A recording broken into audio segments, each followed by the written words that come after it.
nightmare. And then, wait, here's the kicker. This is my favorite part of the story, is that we go back and I'm literally like shell shocked. Like my eyes, I can't close my eyes. I'm shaking. It's like the worst thing I've ever seen. And the oldest brother was such a sociopath. He could like tell I was upset. So he goes, hey man, I can tell you're upset. Let me show you something fun though, all right? This will cheer you up. And then he showed me cartoon porn of Princess Jasmine getting fucked by her tiger. That's how he made it up to me.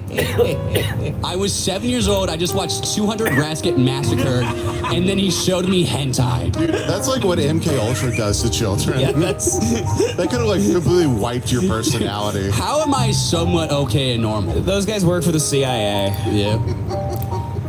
Yeah, I just love that you grew up an alpha dog. It's so funny. No, dude. Dad, when he was in town, he was like, every morning I'd make him coffee, and he would sit at the kitchen table like Tommy Lee Jones at the end of No Country for Old Men, Sure. just staring out the window. Because, but I haven't dreamed in 40 years. I'm so sad I don't dream anymore. My brain knows there's no fucking point. And it's like you're just making coffee, and at one point, he just starts talking. Sure. He's just in a narrative with himself. Yeah.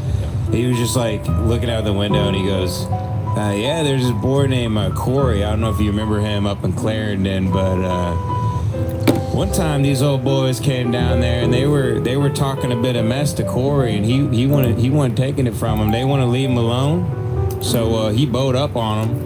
And there was this little kitten walking by, and he picked up the kitten, and ripped its head off, and he threw the cat's body and the head at him, and then those boys never bothered him again. I'm like, do you want oat milk with this, or I can put vanilla in it if you want. I love telling her that, and those boys never fucked with him again.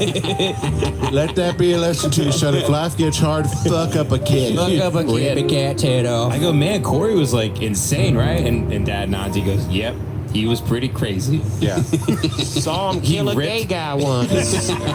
He ripped his head off. No, wait, I told the story wrong. It wasn't a cat. It was a cat. homosexual We man. used to call fags kittens back then.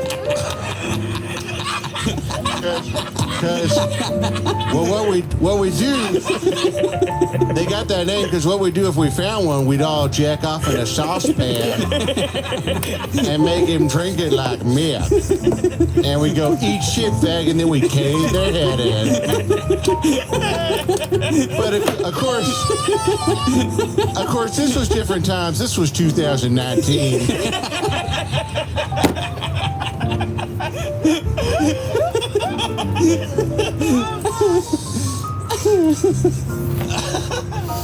Yeah, that's fucking, that's brutal, man. I mean, Dad one time told us casually, like, I didn't know this, I think I was like 18, and Dad was just like, we were talking about like, I don't know, like school stories. He goes, that reminds me, there was a kid in my class who was really weird, and one day he took a gun to school and shot the teacher in the head. It was like a 12-man school. It was a one classroom, 12-man school. There were 5 people in his class and like 4 in the others. He lowered the population of the school by 10%. Yeah, so my dad just casually was like, oh, by the way, I watched a man's head explode one day. And they said he walked over to the...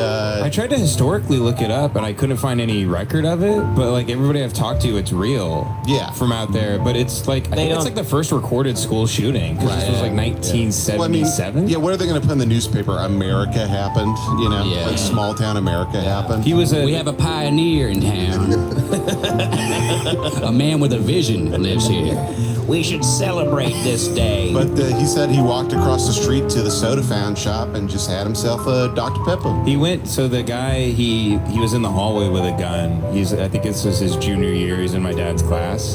He was just standing in the hallway with a gun, and then the principal saw him. He goes, "What the hell, boy? You should be."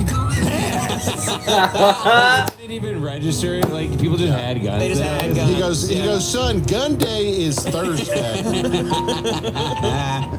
But anyway, then the guy turned around and shot him through the head and killed him immediately. God, and then Jesus. he just like put the gun in his waistline, walked across the street to the little like corner store. Yeah. And he looked at the proprietor and he laid the gun on the counter, and he said, I've just shot the principal, you need to call the police. And then he sat down and waited for the police to come. And then when they came, they go, why did you do it? And he goes, the devil told me to. Oh, okay. That was my follow-up question. What was the motivation? And my dad goes, so you need to go to church. Make sure you go to church, because if I